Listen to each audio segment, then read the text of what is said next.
Ano kaya ang pakiramdam kapag mas nauna pang pinag-uusapan ng mundo ang katawan mo bago pa nila malaman ang pangalan mo? Tulad na lang ng isang lalaking taga-Ghana na mayroong taas na 9 feet at 6 inches. Because of my height, I realized that this mattress is too small for me. Hanggang sa isang babae na minsang nadapa pababa ng hagdan dahil sa laki ng kanyang dibdib. Tunay niyang tahanan ng mga tao sa Afrika ang mga kakaibang anyo ng katawan na halos hindi ka panipaniwala. Kaya naman umanda ka na dahil ipapakita namin sa iyo ang ilan sa mga tao na may pinakamalaking parte ng katawan sa buong Afrika. Pero bago tayo magsimula, kung bago ka pa lamang sa aming channel, huwag mo sana kalimutan i-like ang video, mag-subscribe para naman lagi kang updated sa mga ganitong uri ng video. Kaya naman kung handa ka na, simulan na natin. Number 15, Manute Bol. Noong unang lumakad si Manute Bol sa loob ng NBA court, hindi lang siya napansin, lahat talaga ay napatitig. Sa taas niyang 7 feet at 7 inches, isa siya sa mga pinakamataas na manglalaro sa kasaysayan ng liga at isa rin sa pinakakahanga-hanga. Pero ang hindi alam ng karamihan, ang pinakamalaking ambag niya ay hindi ang basketball, kundi ang kanyang sariling bayan, ang Sudan. Ipinanganak noong 1962 mula sa tribong Dinka, kahanga-hanga ang kanyang pangangatawan. Ang kanyang mga braso at binti ay tila walang katapusan ng haba at ang kanyang wingspan ay umaabot ng 8 feet at 6 inches. Kaya niyang mag-block ng tira nang hindi tumatalon. Ayon sa mga coach, para kang may skyscraper na nakabantay sa ilalim ng ring. Pero hindi pumunta si Manute sa NBA para lang maging palabas.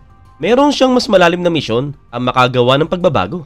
Sa labas ng court, naging mas makapangyarihan pa ang kanyang kwento.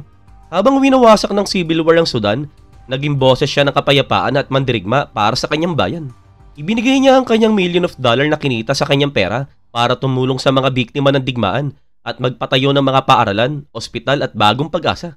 Pero talagang malaki ang kanyang isinakripisyo at umabot pa sa puntong halos naubos ang kanyang yaman. Unti-unting umina ang kanyang kalusugan, sunod-sunod ang naging problema, subalit kahit ganoon, hindi siya sumuko.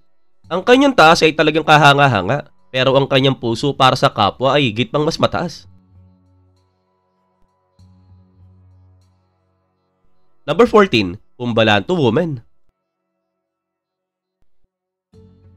Hindi na nila kailangan ng mga kwentong pambata dahil ang mga babae mula sa Umbalanto tribe ng Namibia ang tunay na Rapunzel ng Afrika. Ang kanilang buhok ay hindi lang basta mahaba, umaabot ito hanggang sa lupa. Sa loob ng maraming generation, sila ay nakilala bilang may pinakamahabang natural na buhok na naitala sa kontinente. Pero hindi ito simpleng swerte o lahi lamang, ito ay bunga ng ritual, tiyaga at tradisyon.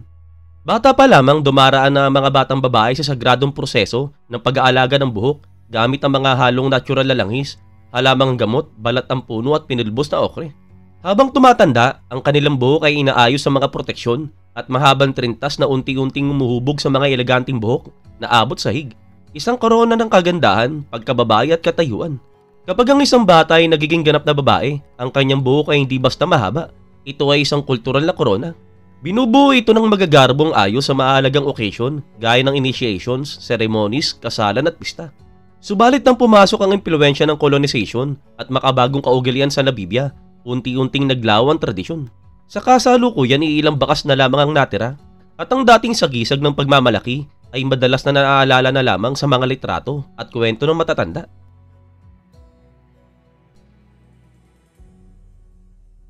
Number 13, Abiodun Adegoke. Karaniwang nakakataas sa mga NBA players sa mga karamihan ng tao, pero sa tabi ng Abiodun Adegoke, mukha silang maliit. Sa taas niyang halos 7 feet at 11 inches, may ituturing siyang bilang isa sa mga pinakamataas sa basketball prospect na nakita sa mundo. Ipinanganak sa Nigeria, agad na napansin ang kanyang pambihirang tangkad. At habang karamihan sa mga matatangkad na bata ay hirap sa koordinasyon, si Abiodun naman ay kumikilos na parang biyasa, may bilis, may mga footwork, at may short blocking reach na halos hindi patas sa kalaban. Naging palaisipan pa nga ang kanyang eksaktong taas na may nagsasabing 7'9" at mayroong nagsasabing 7'11". Pati ang mga scouts ay nalito kung ano ba talaga ang totoo. Pero ano man ang eksaktong numero, kapag mayroong isang taong ganito kalaki na nakakalakad at nakagagalaw ng mahusay, ibang klase talaga ang laro. Nag-viral pa ang isang video niya kung saan nag-dunk siya nang hindi tumatalon at pati si NBA legend Shaquille O'Neal ay talagang namangha. At talagang biglang napako ang mata ng buong mundo sa tahimik na higanting ito mula sa Afrika. Pero talagang hindi madali ang naging landas niya. Lumaki sa Nigeria na limitado ang access sa training, sapatos at tamang medikal na alaga. Gayunpaman talagang patuloy siya nagsisikap, tinutugis ang pangarap na makapasok sa NBA, hindi lang para sa sarili, kundi magbigay ng inspiration. Number 12, Ring Awel.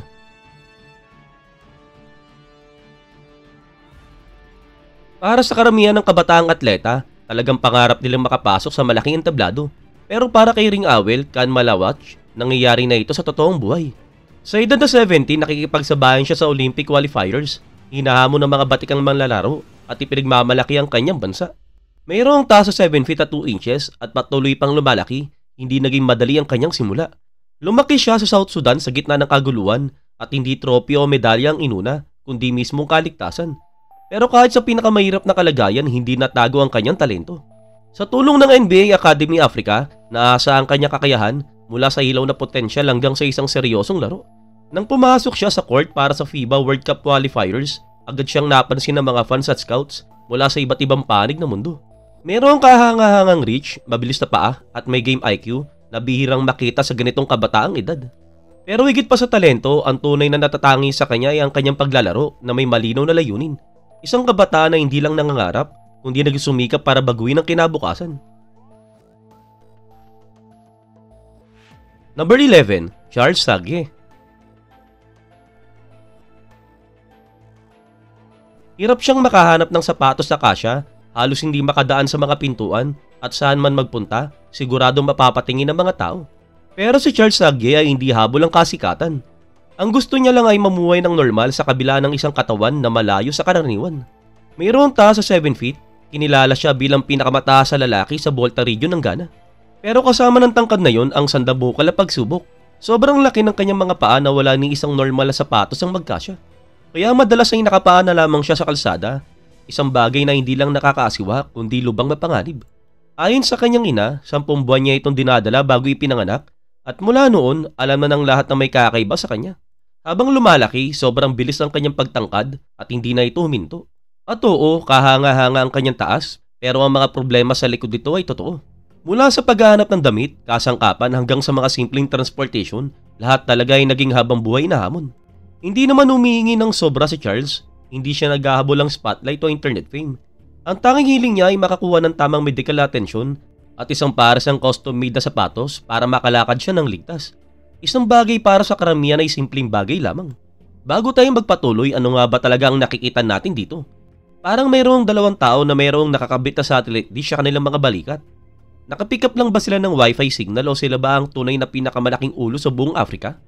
Real ba ang tribe na ito o resulta ng kalokohang gawa ng Photoshop?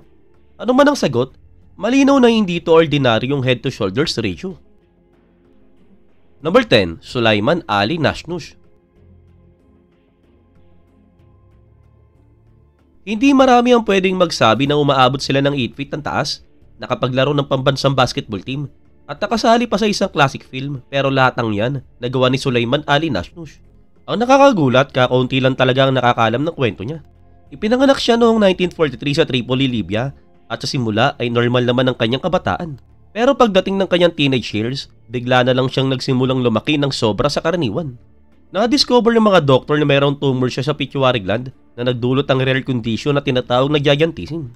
Ang naging resulta ay umabot siya sa 8 feet at kalahating pulgada, isa sa pinakamataas sa taong naitala sa kasaysayan. Sa halip na magtago, ginamit niya ang kanyang laki bilang advantage. Naging star player siya sa national basketball team ng Libya at lumabas pa sa pelikulang Satricon de Federico, Fellini noong 1969. Pero talagang hindi biro ang kapalit dahil sa matinding sakit, hirap sa paggalaw at kakulangan sa tamang gamutan. Kalaunan siya ay sumailalim sa operasyon para mapigilan ang patuloy na paglaki, pero noong panahon na yon, nakaukit na ang pangalan niya sa kasaysayan. Sa kabila ng pambihira niyang kwento, madalang pa rin siyang babanggit ngayon. Umano siya noong 1991, iniwan ng isang pamana na mas karapat-dapat kilalanin. Number 9, Hussein Bissad. Si Hussein Bissad ay minsang kinilala bilang pinakamataas sa tao sa buong mundo. Pero para kay Hussein, ang kanyang napakataas sa katawan na hindi nagdala ng madaling buhay. Siya ay pinanganak sa Somalia at tumabot ng 7 feet at 9 inches, isang taas na talagang nakakaagaw ng pansin saan man siya magpunta. Pero higit pa sa laki ng kanyang katawan, mas mabigat pa ang kanyang pinasan na kwento. Meron siyang sakit na tinatawag na acromegaly, isang bihirang kondisyon na dulot ng tumor sa growth hormones. Hindi lang ito nagpapatangkad sa kanya, kundi nagpalaki rin sa kanyang mga kamay na umabot ang mahigit 10 inches ang haba, isa sa pinakamalaki na naitala. Matapos niyang makatakas sa civil war sa Somalia, nagtungo siya sa UK para humanap ng mas ligtas sa buhay. Pero sa halip na kaginhawaan, panibagong hamon ang dumating at ito ay problemang pangkalusugan, kalungkutan at limitadong kakayahan na kumilos. Sa ngayon nasa 40 na siya at nakitira sa isang care home, nangangailangan ng full-time na tulong para makaraos araw-araw. Pero sa kabila ng lahat ng yun, matatag pa rin ang kanyang puso. Sa isang panawagan, nagsalita siya hindi lang para sa sarili niya, kundi para sa lahat ng mahinang tao na nasa parehong sitwasyon. Hiling niya ang higit na habag, dignity at pagkatao. At oo, world record breaker ang kanyang katawan, pero ang tunay na nakakahanga ay ang kanyang boses at diwa. Number 8. Monir Forar. Si Monir Forar ay minsan tinaguri ang pinakamataas na tao sa Afrika at pangalawa sa buong mundo, na mayroong taas sa 8 feet at 2 inches. Pero sa likod ng record-breaking na tangkad na ito, nagkukubli ang isang buhay na puno ng sakit, kalungkutan at patuloy na pakikipaglaban para sa dignity. Ipinanganak sa Batna, Algeria, hindi naman kapansin-pansin ang kanyang tangkad noong bata pa siya. Ngunit pagsapit ng edad na 12, bigla siyang nagsimulang lumaki ng sobra sa normal. Ang sanhi nito ay isang bihirang kondisyon sa pituitary gland na nagdulot ng gigantism. Mabilis lumaki ang kanyang katawan at habang hinahangaan siya ng mga tao, tahimik niyang pinapasa ng bigat ng kanyang sitwasyon. Maging ang mga simpleng bagay tulad ng paglalakad, pagkain at pagtulog ay naging mahirap para sa kanya. At ang pangangalagang medikal na kailangan niya ay halos imposibleng makuha sa kanyang bayan. Habang abala ang mundo sa kanyang kakaibang taas, iilan lamang ang tunay na nakakita ng kanyang paghihirap. Sa kabila ng lahat, nananatiling buo ang kanyang loob, sinikap niyang mabuhay ng may saysay upang kilalanin siya hindi lang bilang yung matangkad na tao. Pero noong 2012, tuluyan nang bumigay ang kanyang katawan matapos ang ilang taong pakikipaglaban sa complication sa kalusugan. Pumanaw siya ng tahimik, iniwan ang alaala ng isang higanting may pusong kasing laki ng kanyang tangkad. Number 7. Tutsi. Sa gitna ng Central Africa, mayroong isang grupo ng tao na ilang dekada nang ikinagugulat ng mga mananaliksik, manglalakbay at mga historiador. Ito ang Tutsi ng Rwanda at Burundi, isang tribo na hindi lang may mayamang kultura, kundi kilala rin bilang pinakamataas sa tribo sa Africa at marahil sa buong mundo. Ang mga kalalakihan sa tribong ito ay mayroong average sa taas, negit 6 feet at 1 inches, at maging ang mga kababaihan ay halos kasing tangkad din nila. Kilala sila sa kanilang mahabang bias, payat ngunit matibay na pangangatawan at kahanga-hangang tindig. Ayon sa mga pag-aaral, posibleng epekto ito ng kakaibang kombinasyon ng genetics, pamumuhay sa mataas sa lugar, at kanilang tradisyonal na pagkain. Pero ang kanilang taas ay isang bahagi lamang ng mas malalim na kwento. Dating mga tagapag-alaga ng baka at mayroong kaugnayan sa maharlikang angkan, hawak nila ang kapangyarihan sa loob ng maraming generation. Subalit ang pagiging prominente rin na ito ang naglagay sa kanila sa panganib, lalo na noong panahon ng kaguluhan sa politika. Pinakatrahedya ang nangyari noong Rwanda Genocide noong 1994, kung saan daang-daang libong Tutsi ang kinitil sa isa sa mga pinakamadilim na kabanata ng kasaysayan. Sa kabila ng lahat ng yun, nananatili silang matatag. Ngayon ang Tutsi ay patuloy na bumabangon, pinapahalagaan ang kanilang tradisyon, at patuloy na nananatiling nakatayo, literal at simboliko, ng mas mataas kaysa sa karamihan. Number 6. Dinka. Ang Dinka sa South Sudan ay kilala bilang pinakamataas na ethnic group sa Africa at marahil sa buong mundo. Ang average sa taas ng mga kalalakihan dito ay umaabot ng 6 feet at 4 inches at marami sa kanila ang pumapalo pa ng higit 7 feet at kahit kailan hindi pa nakatikim ng gym o basketball court. Pero hindi lang tangkad ang dahilan kung bakit sila namumukod tangi, kundi sa kanilang presensya. Ang mahabang bias, payat ngunit matitibay na pangangatawan at matikas at tindig ay nagbibigay sa kanila ng isang uring maharlikang aura na agad nakakaagaw ng atensyon. Ayon sa mga siyentipiko, malaki ang kinalaman ng kanilang genetics. Mataas sa proteinang dieta na sagana sa gatas at produktong mula sa baka at ang pamumuhay sa malalawak na kapatagan para sa kanilang kakaibang taas. Subalit mas malalim ang kwento ng tribong ito kaysa sa pisikal lang anyo. Sa loob ng maraming generation, sila ay naging mga pastol ng baka, mga mandirigma at mga pinunong espiritual na malalim ng koneksyon sa kanilang lupa, kultura at mga ninuno. Ang kanilang matatayog na figura ay nagsisilbing simbolo ng pagmamalaki at pagkakaisa sa isang bansang matagal nang winasak ng sigalot at digmaan. Mula sa mga refugee camp hanggang sa mga Olympic arena, Ang kabataang Dinka ngayon ay nagsisimula ng lumabas sa pandaigdigang entablado, dala-dala ang pamana ng kanilang lahi sa bawat takbang. Number 5. Masai.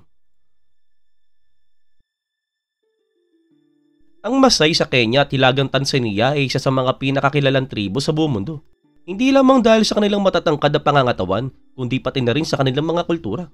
Kilala sila sa kanilang matitingkad na pulang syuka, matapang na diwa ng mandirigma, at matikas sa presensya. Mayroong average sa taas sa 6 feet at 3 inches ang kalalakian at marami pa ang mas patangkad dito. Ngunit hindi lang genetics ang susi. Traditional na pastol ng baka ang mga Masai at ang kanilang dieta ay mayaman sa gatas, karne, at minsan pati dugo ng baka ang nagbibigay ng lakas at tikas sa kanilang mga pangangatawan. Ang kanilang aktibong pamumuhay mula sa pagpapastol hanggang sa seremonyal na sayaw na puno ng matataas sa pagtalon ay nagpapanatili sa kanilang katawan na malakas at liksi kahit sa pagtanda. Kapansin-pansin ang kanilang tindig na tuwid, matikas at puno ng kumpiyansa. At kapag tumatalon sila sa ere sa tradisyonal na adumo o jumping dance, hindi lang ito palabas kundi isang ritual ng lakas, tapang at karangalan. Sa kabila ng modernization at mga alitan sa lupaing ninuno, mahigpit pa rin nilang pinangahawakan ng kanilang pagkakakilanlan, isang patunay na ang pagiging Masai ay higit pa sa taas ng kanilang katawan, kundi isang pamumuhay na buong pusong pinagmamalaki. Number 4. Afis Agoro. Kapag nasa gitna ng maraming tao, hindi lamang basta namumukod tangi si Afis Agoro, literal siyang namamayagpag sa taas.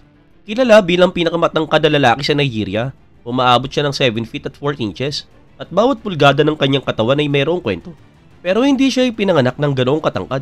Sa kabataan niya, normal lamang ang kanyang tangkad hanggang sa kanyang late teens kung kailan bigla na lang sumabog ang paglaki ng kanyang katawan. Doon na siya na-diagnose na mayroong acromegaly, isang bihirang kondisyon na sanhi ng sobrang produksyon ng growth hormones. Kasabay nito, nakaranas din siya ng matinding chronic arthritis na lalong nagpahirap sa kanyang araw-araw. Mula noon, tuluyang nag-iba ang takbo ng kanyang buhay. Kumpara sa karamihan, problema ang masisikip na upuan sa eroplano o bus. Para kay Af, pati pinto, kailangan niyang yukuan para makadaan. Ang pagbili ng damit at sapatos ay talagang halos imposible at lahat ay custom made.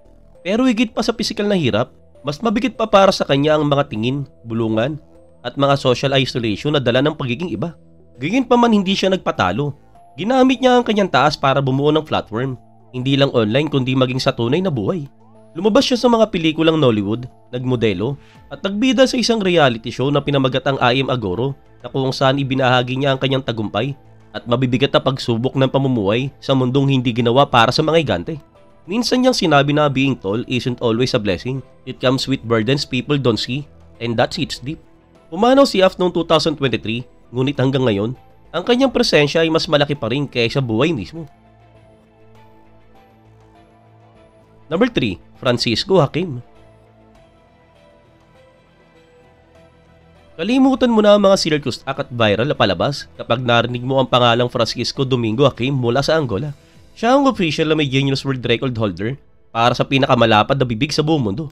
At hindi lang basta malapad, ang kanyang panga ay kayang bumuka ng 6.69 inches, sapat para ipasok ang isang buong lata ng soft drinks ng pahalang at may espasyo pang natira. Tubong sa Ambisanga, nadiskubre niya ang kanyang kakaibang ability noong teenager pa lang siya. Mabilis na kumalat ang balita at nagsimulang magtipo ng mga tao para masaksihan kung paano niya pinapalawak ang kanyang labi na lampas sa logic. Hindi nagtagal, nakapag-perform na siya sa international stages na ikinamangha ng mga manonood. Pero hindi lang ito basta party trick. Ang kanyang kakaibang elasticity at jaw flexible ay natural, walang surgery, walang enhancement, kundi purong biyaya ng kakaibang anatomy. Pati mga doctor at scientist ay pinag-aralan siya at sinusubukang maintindihan kung paano niya nababasag ang normal na limitation ng katawan ng tao. Noong 2010, kinoronahan siya ng Guinness World Record at mula noon, ang simpleng binata mula sa kanyang baryo ay naging global sensation.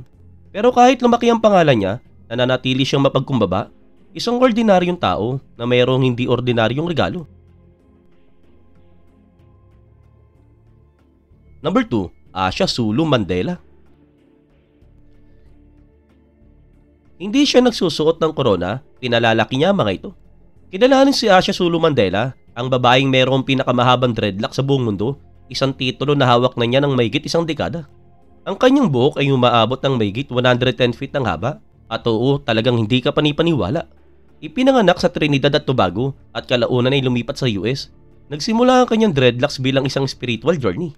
Mahigit 40 taon na ang nakakalipas, nagsimula siyang magpalak ng buhok, hindi para sa kasikatan, kundi bilang isang malalim na personal na pagbabago. Ang simpleng pangako ay naging buhay na pamana na hindi napansin ng mundo. Pero hindi puro kinangandalan nito. Kapag tuyo, ang kanyang buhok ay tumataglay ng bigat ng higit 25 pounds at mas mabigat pa ito kapag basa.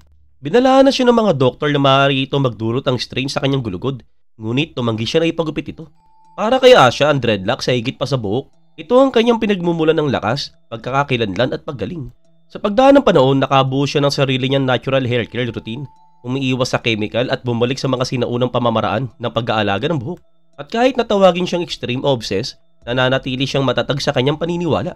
Minsan niyang sinabi na my hair is part of who I am. Cutting it will be it like cutting of my spirit. At sa ganoong klaseng lakas sa loob, talagang hindi nakapagtataka kung bakit siya ang nasa pangalawang pwesto. Number 1. Nur People. Sa pinakaloob ng Nile Valley, nakatira ang mga Nur People ng South Sudan, isang community na hindi lang kilala sa kanilang matatag na kalayaan at mayamang kultura, kundi pati na rin bilang isa sa mga pinakamahahabang lahi sa buong Afrika. Maraming kalalakihan dito ang umaabot ng mahigit 6 na talampakan ng tangkad na para bang likas na nakatadhana silang tumindig ng taas noo. Traditional silang pastoralist o tagapag-alaga ng baka. Para sa kanila, ang gatas ay hindi lamang pagkain, kundi sagradong bahagi ng buhay. Ang kanilang diet na puno ng gatas at natural na protina, dagdag pa ang malakas na genetics, ay pinaniniwala ang dahilan ng kanilang pambirang taas. Pero higit pa sa tangkad, ang tunay na natatangi sa kanila ay ang katatagan ng kanilang pagkakakilanlan. Sa kabila ng mga dekada ng Civil War, sa pilitang paglisan, at pagkakawatak-watak sa politika, nananatili silang tapat sa kanilang kultura at kaugalian. Kahit sa gitna ng pinakamalupit na kalagayan, hindi nila binibitawan kung sino sila. Kaya naman ang mga Nur People ay hindi lamang literal na nakatindig ng mas mataas kaysa sa iba, kundi pati na rin bilang simbolo ng katatagan at dangal ng Afrika.